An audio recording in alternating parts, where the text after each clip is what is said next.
Hello, Basic. This is me, Daniel Zanganen. And us, King. From Ancaster Mello Elementary School in grade 7. We're going to be showing you our science fair project, The solar-powered car. The solar-powered car that we built is a replica of the Audi R8 in blue. Now to talk about the car.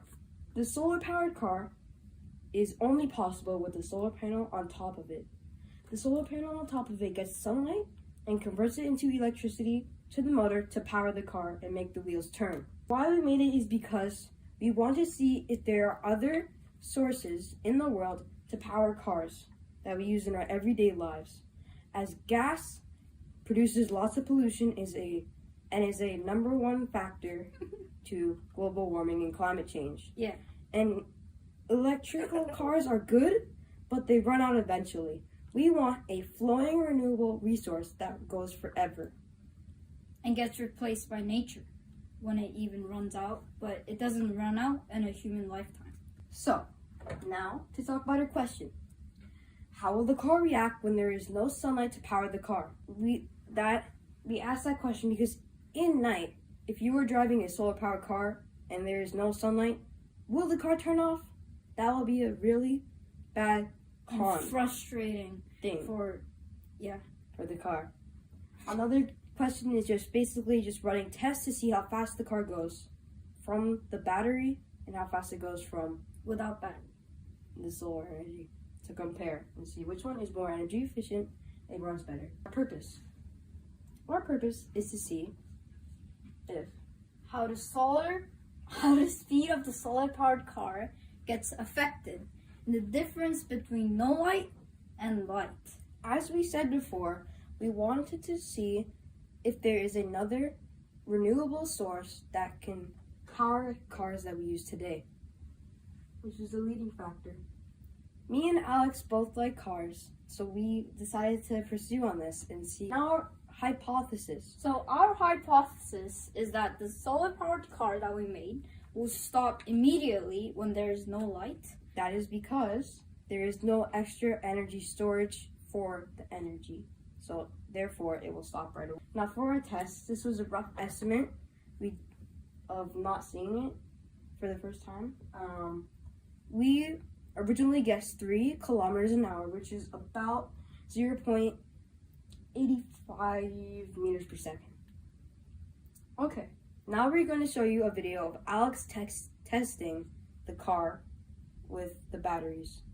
Here it is. Okay, now that you saw the video, I will explain it to you more deeply about it. So the results were that without batteries, so with only solar power, I did 3 tests and it was 0.50 meters per second. However, with batteries, it was way faster. It was 0.72 meters per second. Now, comparing to our original hypothesis, we weren't that far off, but it shows how much also the difference is between solar and battery energy.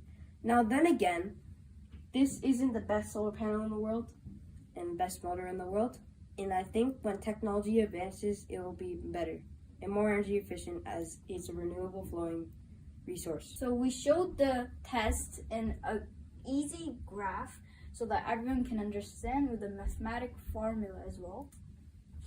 And now we are going to show a video of the solar energy just powering the car.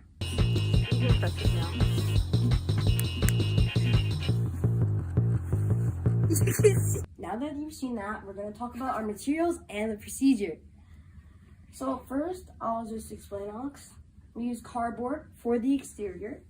Then we use the Mini Maker solar power kit for most of the materials, such as the motor, solar panel, and wires, base, axle, and wheels. Which are the most important things in the car, mostly. Yes. Then we had a hot glue gun to put everything together. Then we used aluminum sheets and roll for the windows to make the shiny effect that windows have. Then we used straws for extra support so that if it hits something, the bumper wouldn't just break. Like a real car and the safety of a real car. paint some markers to decorate the outside, the exterior of the car to make it look actually more like the car and not just a piece of cardboard with wheels. Then we use double-sided tape for more sturdy materials in the car so everything is stick together. And we use scissors to cut up the cardboard of the car and place it together.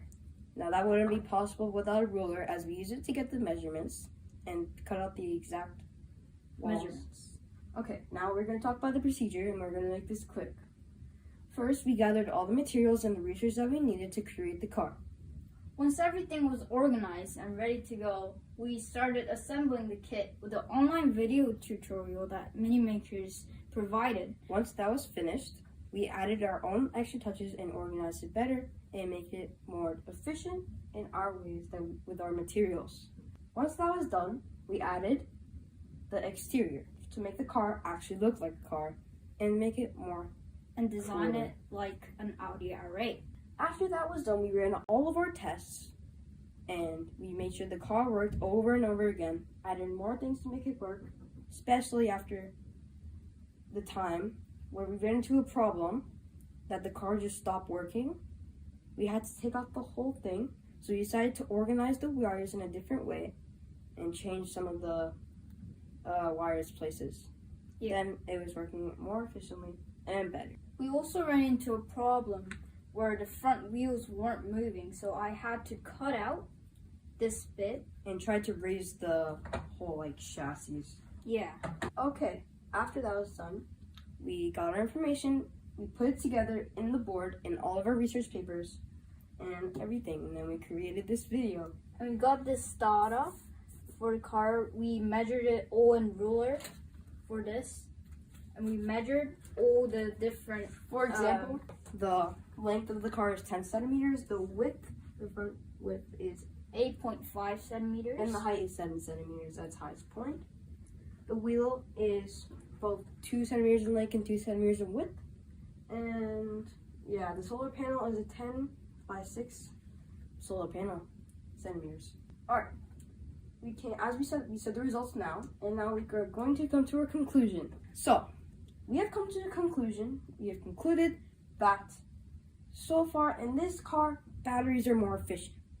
Now, that doesn't mean for solar powered cars in the future that it will be like this. As we have researched, for the problem that it turns off right away, they are going to add more energy storages, so in the nighttime, either it has leftover energy from the day, or it can run hybrid on maybe electrical energy from a battery. Yeah. So, we also came to the conclusion that it's more energy efficient, and since it's renewable, there can definitely be improvements, and that it will never run out. And it will be way better for the environment and the world that we're living right now. And it does not make that much noise to create and pollution, obviously.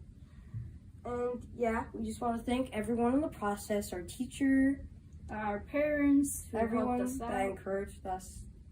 And yeah, thank you. Thank you, Basif. Bye. Bye.